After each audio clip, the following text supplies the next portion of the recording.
Assalamualaikum warahmatullahi wabarakatuh. Perkenalkan, nama saya Muhammad Raffi Tamam dengan NIM 2285230030 dari jurusan Bimbingan dan Konseling kelas 2B. Di sini saya akan menjelaskan secara rinci tentang salah satu contoh gangguan belajar, yaitu diskalkulia.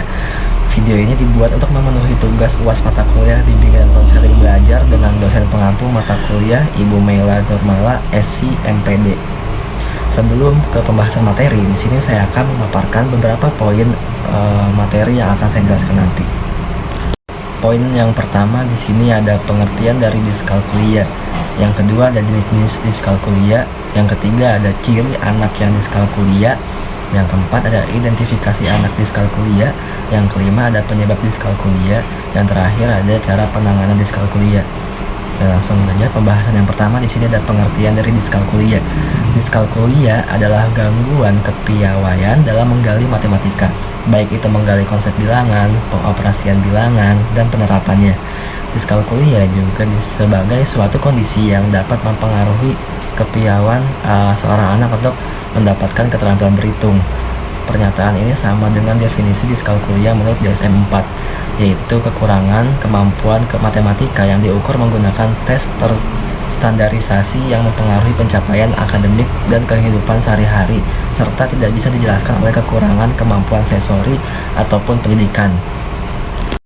Selanjutnya di sini ada jenis-jenis dari diskalkulia. Nah, yang pertama ada diskalkulia kuantitatif, yaitu di mana anak mengalami kesulitan dalam keterampilan menghitung dan mengkalkulasi. Lalu yang kedua ada diskalkulia kualitatif, adalah anak mengalami kesulitan menguasai keterampilan yang diperlukan dalam melakukan operasi matematika seperti penambahan, pengurangan, dan perkalian atau pembagian, serta akar kuadrat. Nah, yang ketiga ada diskalkulia intermediate, adalah siswa yang tidak mampu untuk mengoperasikan simbol atau bilangan seperti tambah, kurang, kali, bagi, dan akar. Selain itu, siswa juga mengalami kesulitan ketika jumlahnya lebih besar dari 1 juta, sehingga siswa akan membutuhkan bantuan untuk memanipulasi atau membacanya. Yang keempat ada diskalkulia verbal, yaitu di mana siswa dapat membaca dan menulis bilangan, akan tetapi mengalami kesulitan dan tidak dapat paham tentang makna dari bilangan, mengingat nama bilangan, atau mengenali bilangan ketika diucapkan oleh seseorang.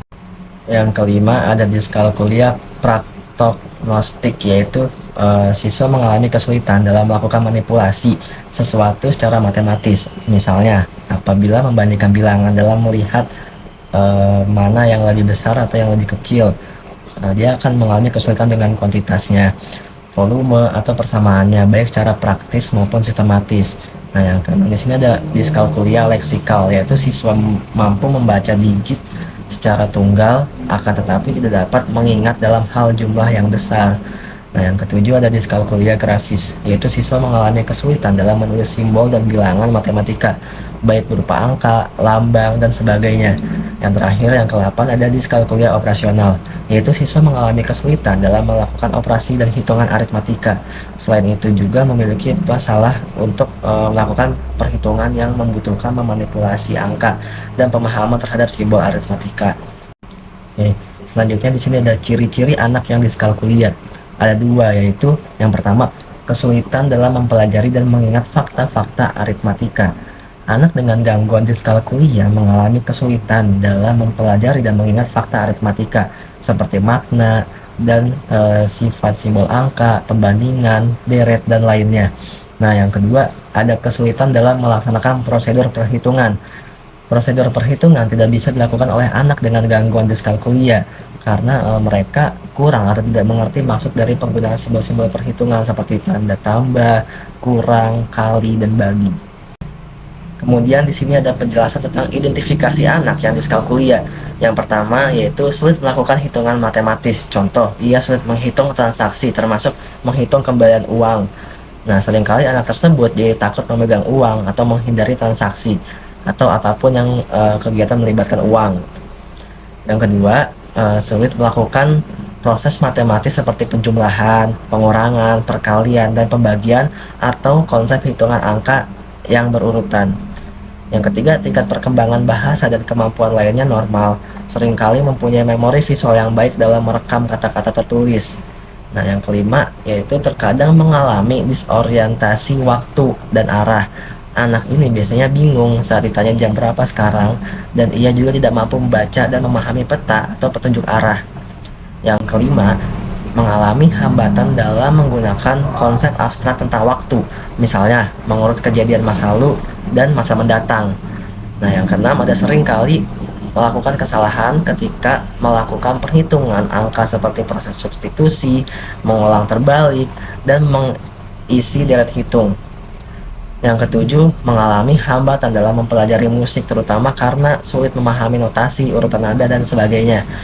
Yang kedelapan, yang terakhir, bisa juga mengalami kesulitan dalam aktivitas olahraga karena bingung mengikuti aturan main yang berhubungan dengan sistem skor angka.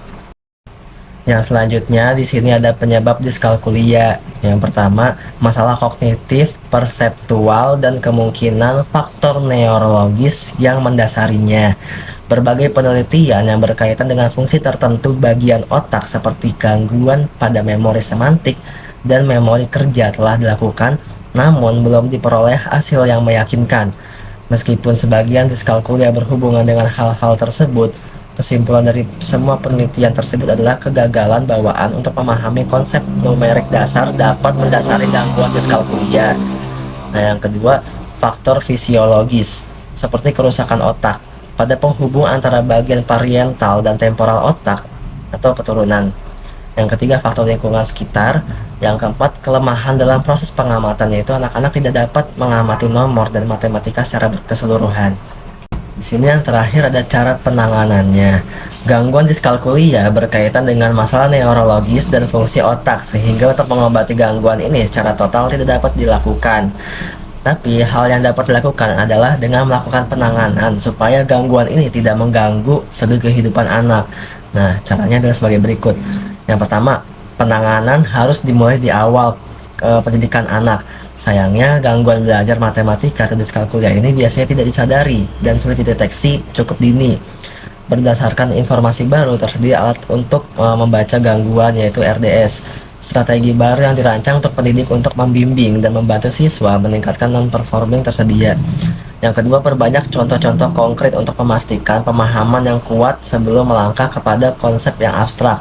Hal ini akan membantu untuk memberikan strategi untuk memvisualisasikan konsep.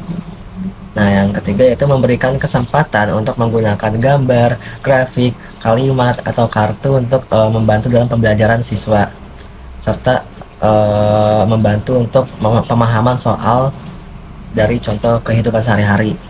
Nah, yang terakhir, berikan bantuan dalam mempelajari simbol-simbol matematika dan bahasa matematika, lalu remediasi menuntut kerjasama erat antara guru kelas reguler atau guru mata pelajaran dan mereka yang terlibat dalam pendukung perbaikan. Oke, mungkin sekian materi yang bisa saya jelaskan. Kurang lebihnya saya mohon maaf. Terima kasih. Wassalamualaikum warahmatullahi wabarakatuh.